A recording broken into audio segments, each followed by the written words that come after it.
Saints, welcome to another exciting episode of Catholic Faith Forum. I am Evelyn Iwonha. Hi Saints, my name is Jeffrey. I am Marian Autam. I am Bevan Tessie.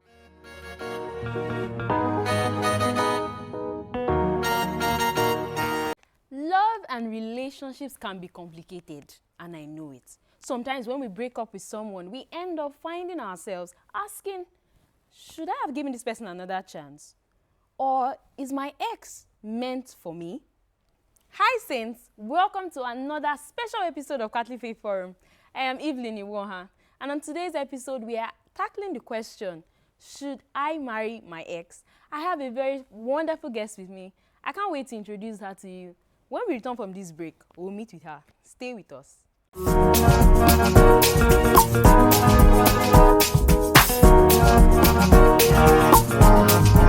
Welcome back, Saints. This is Catholic Faith Forum. If you're joining us for the first time, I am Evelyn Iwonha, and on today's episode, we are tackling the question, should I marry my ex?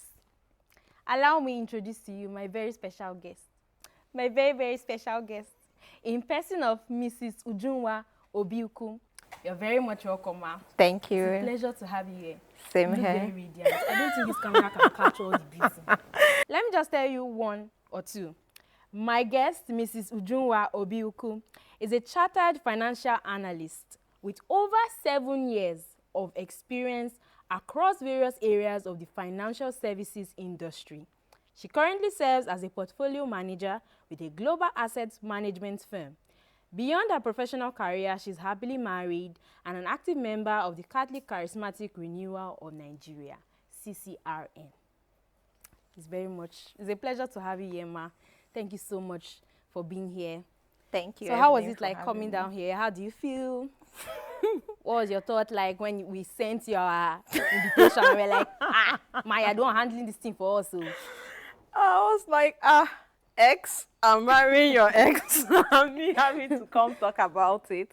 But I'm glad to be here, and it wasn't difficult locating this place. Okay.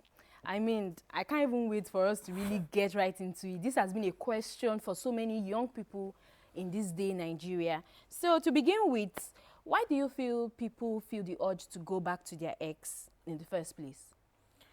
So I think personally that some people, after breaking up, are in maybe a place of loneliness, or they don't know how to start afresh, or they are quite comfortable with their previous familiar space, emotional attachment. There are just a whole lot of things that make people feel like, I don't think I can start afresh. I just think the devil I know is better than whoever the new angel is going to be. I think I find what you just said very profound. I mean, the attachment part is something that still makes people go back to places of familiar settings that they are used to. So, what do you think are the healthy reasons that will make someone reconsider going back to their ex? Do you think there could be any healthy reason? Yes. So I think for starters, there are people that probably started dating without even having an intent. I would feel that an intent, according to the church, for dating is to get married. So if you're in a place or age that you're dating without that intent in mind, there are possibilities that you make decisions without even considering everything. So what will make somebody go back? They have matured to an extent that they now feel like, oh, yes, when I was with this person was God-fearing, this person was what I wanted, but I wasn't in that space. I wasn't ready for marriage, and that was probably why I left this person. So haven't grown, haven't matured, now very stable, I still think that, yes, this person that I was once with when I wasn't ready is probably the good person for me. Oh, that's very interesting. I mean, you've just made mention of one being grown and mature. So to be grown and to be mature is a criteria to know that you would either make a very good decision. Yes. So, yeah. So what would you now say would be the other, the negative reasons why someone should not return to their ex? One because someone has fear, just as I said in the beginning, of starting afresh.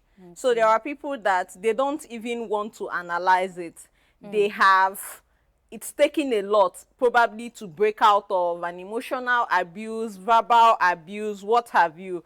And some people coming over somebody that is overly jealous, and you've made that decision, but now you're feeling alone, loneliness, or probably you have, I want to assume that most Catholics know they are not supposed to fornicate during dating, but you have been doing that and you feel like, oh, I haven't done this in a long time. This person does it well. Let me just go back for this reading. There are just some negative red flags that one has seen during the time of dating, and still with knowing that, go back to their relationship. I think that's not a good reason. That's not a good one. So you mentioned fear, you mentioned loneliness, you mentioned feeling of familiarity or feeling of belonging to that particular environment or to that particular person.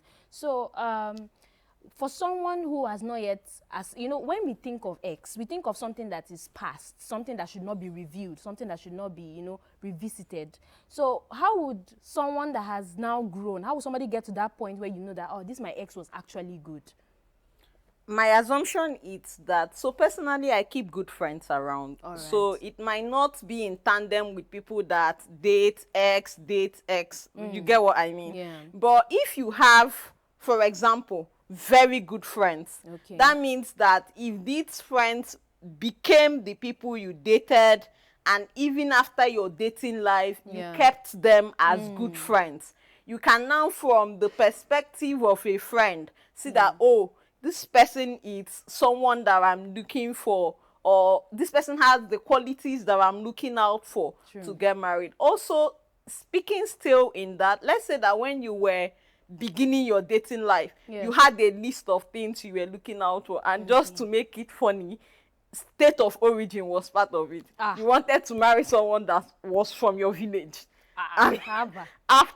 But people really do have those kind of standards. And after a while, you just realize that this isn't even a criteria to having something long lasting, and removing that, you can now see clearly that, oh, part of the reason that I'm not with this guy, or if you're a guy, I'm not with this girl, was solely just because of her place of birth or state of origin. I feel that's enough reason for you to self-reflect and decide that this is somebody I want to go back to. This is getting really interesting. I have another question to ask you, but let's take this very short break.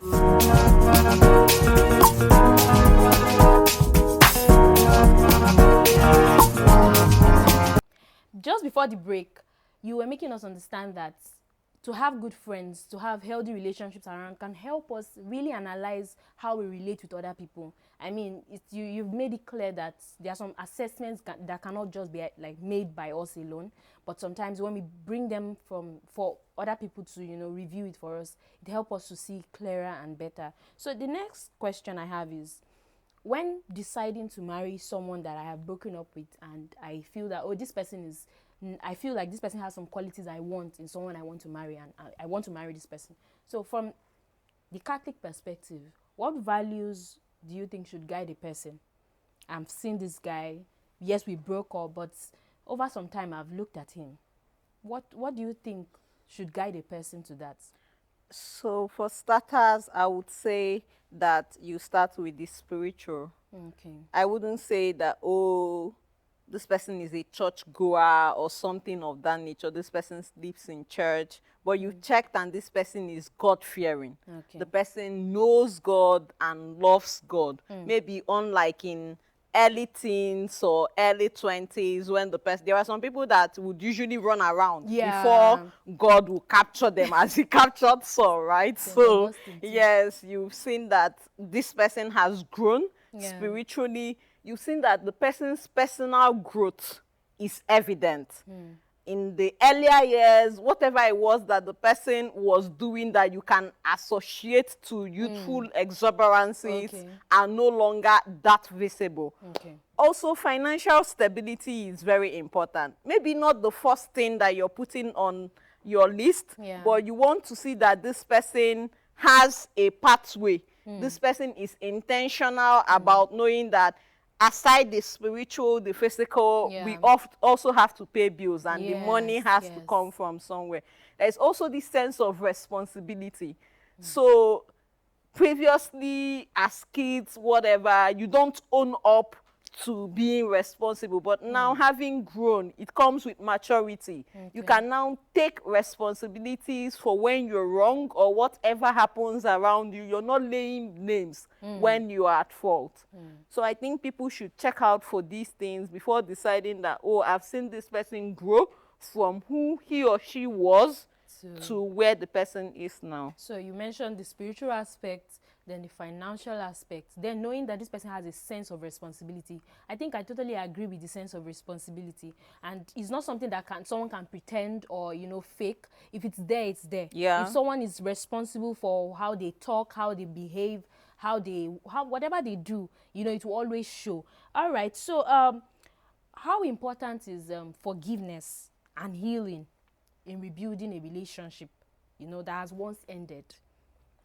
I think it's one of the most important things. You don't want to start with lack of trust. Let us assume that the reason you broke off was because the person cheated. Already, cheating was a deal breaker for you. Yeah. So why is cheating no longer a deal breaker? Do you think, just as I mentioned, that the person now has a relationship with God and understand that God says one man, one wife? Or do you think that even if this person is going to cheat while we're in marriage, I don't care any longer? Is it that you're being pushed to it because you feel like age is on your side and you can manage whatever it is, garbage that they've thrown at you? So you must find out the core reason why you want to go back to this person. Okay. All right. So based on what you just said, forgiveness and healing, still it depends on how the relationship ended, if that's what you're saying. Yes. Because in a situation like the way you cited it, that a relationship ended based on the fact that a partner was caught cheating, and they have to revisit why the person cheated, and then knowing that if this person is not going to repeat it again when they get married. In a situation where there are two people intending to get married, and maybe they once broke off before, but then people feel that they should marry now because, I mean, they look perfect together.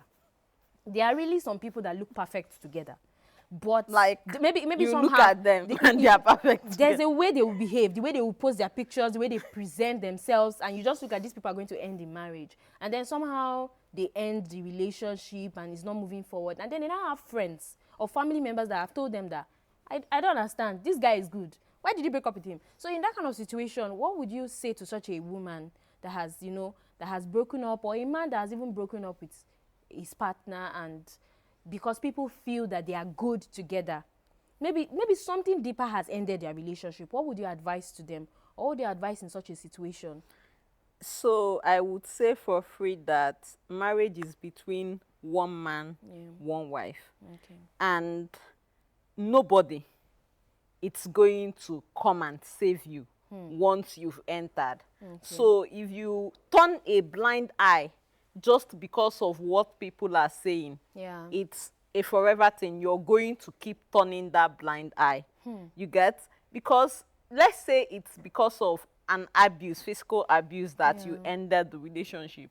When they kill you, your friends and family come and make you to come back to life again.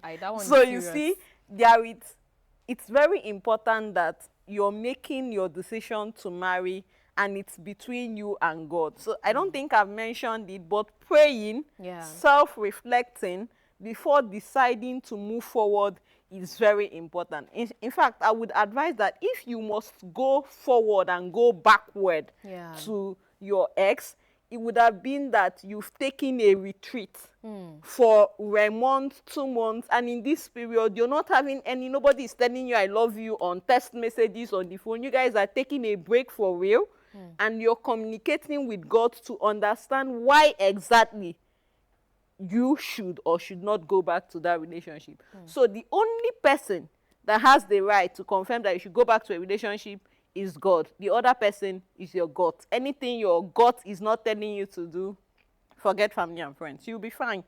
But if it's just because you look good on TikTok, it's not enough reason. Not enough reason. Thank you so much, Ma. Let's take another break. Let's meet with our Know Your Faith crew for the Know Your Faith session. Stay with us.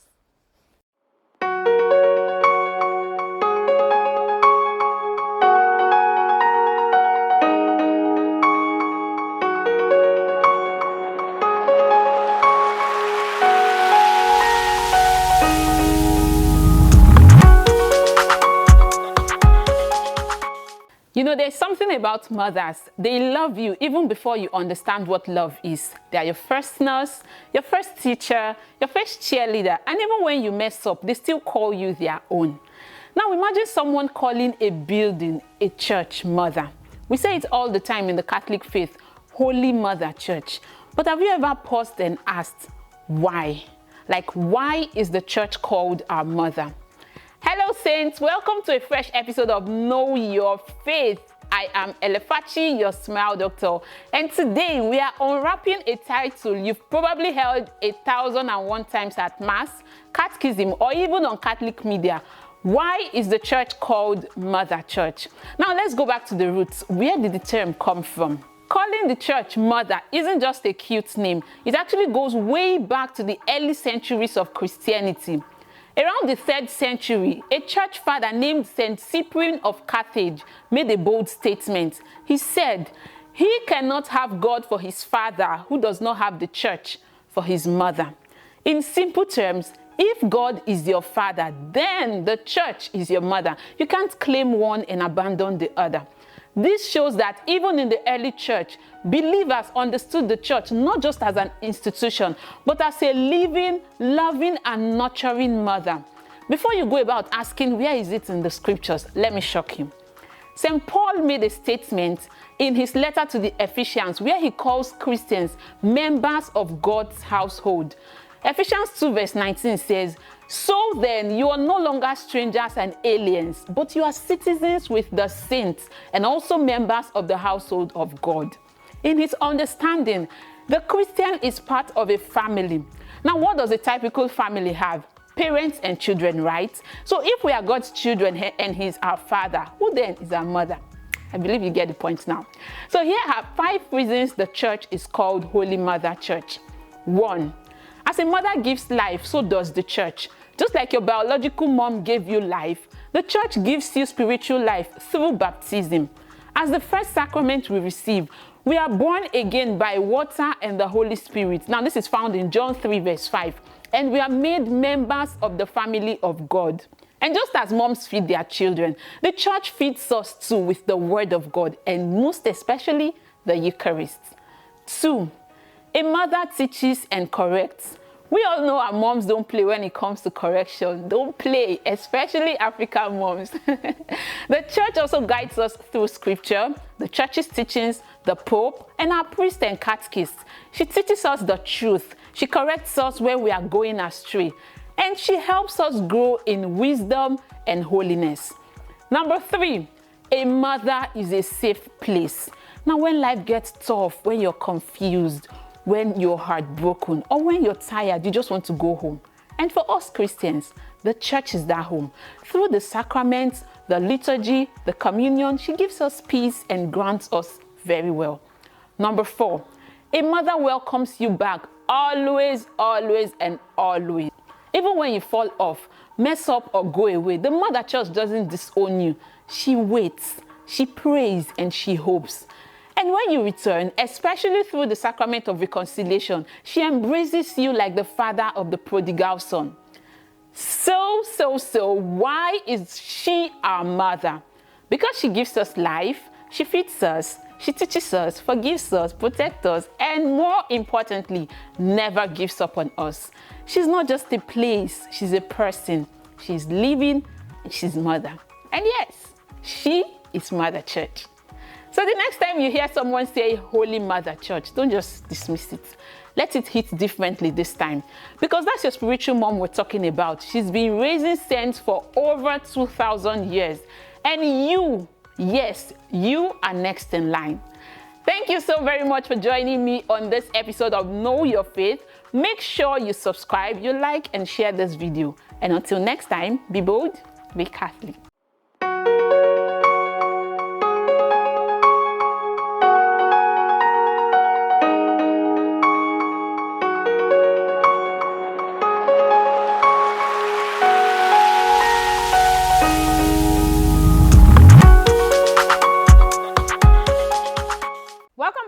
This is Kaki Faith Forum. If you're joining us for the first time, we have been talking about this question. We've been having this discussion. Everything has been about, should I marry my ex?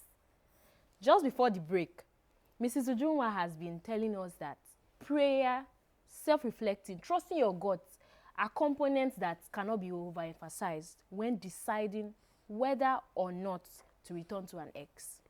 So I would like you to shed more light on the part where I think earlier you mentioned that fear, the attachments, the sense of loneliness can make a person go back to an ex. So do you think that this point of retreat should be a point where they should heal from it, should let go of the fear? Or would you suggest a counseling or a therapy session for such an individual so that they would, delete all those things and really know that they have a clear mind towards the decision they're about to make? So if you're obsessed with a person, obsession is very different from love. I would recommend, yes, you go for therapy, but going for therapy just because you broke up with somebody, I don't think that is financial wise. But I think getting back and building up on your relationship with God will help you to find yourself, especially if you have lost yourself in your previous relationship. There are people that during the time of their relationship, they became someone they are no longer aware of. So, or people that went to the extreme, probably they were cohabiting with the person, or the person's friends became theirs. You will find out that after a breakup, they don't have friends, they don't have anything. The only thing in their mind is, oh, should I just go and manage this person? All his or all her friends are. We have friends together. We hang out. Our hangout places are just so infused. You can take a break. You can travel, go see your family. You can go for prayers, different retreat centers. You want to find yourself.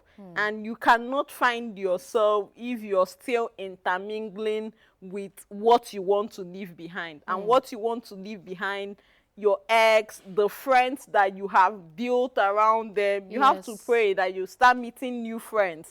You have to get involved. So for me, it's just to, even if it's soaking yourself into something that would help you take your time off, or take your brain or head off thinking about love and whatever it is. Maybe you want to do some volunteering, you want to join societies in church and become active, so you can meet people, you can start rolling with your mind, the person's mind is engaged in that thing. Yes, because if you're idle, you just be thinking about, my boyfriend is not here, he did not give me a Valentine gift, or you did not do this one. But if you're active doing something, you might not even remember that today was 14th February or whatever the case might be for you, that will make you think about going back to your ex, basically. That's very, very interesting. That's very, very interesting, because engaging once, they say this thing that an idle mind is the devil's workshop. And I totally agree with that, because if your mind is engaged on something, you don't have so much concentration on other things. Your mind is solely on that thing. And if it's something very positive, like joining a society, be active in church, participating in volunteering work and all of that, I mean, it helps and builds a person. It even carries away all those thoughts that, would interfere with a person's activities and be making you remember things that you don't want to you don't want to remember. So I think you've made mention of a lot of emphasis on relationship with God, prayer, and devotion. So I think this has really helped you, isn't it? Or have you I think maybe you have an experience with someone that this has really helped. Would you like to share? Do you have any?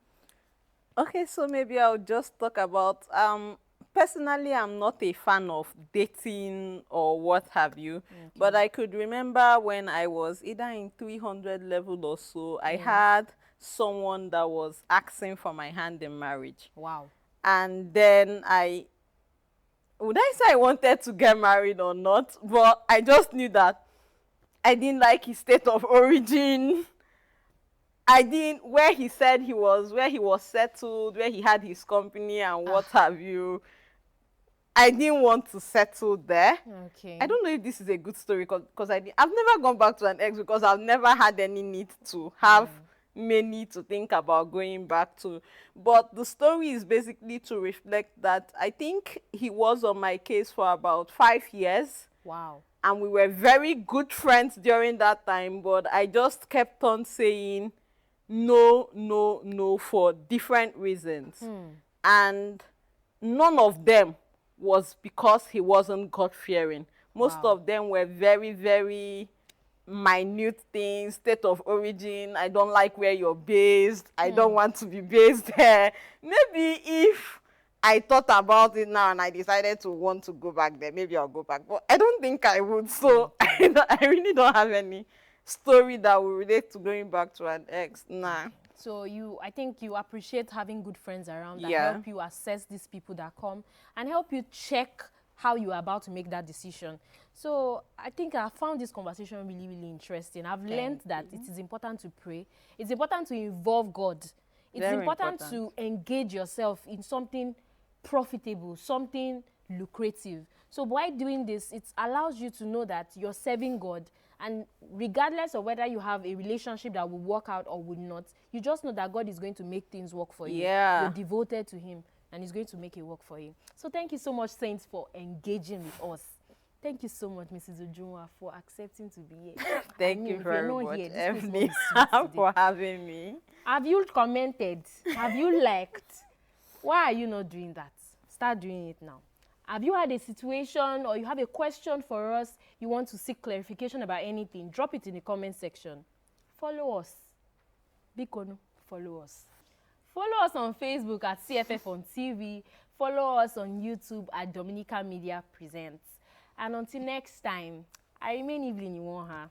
Keep being saints in jeans and shirts. Bye. Bye.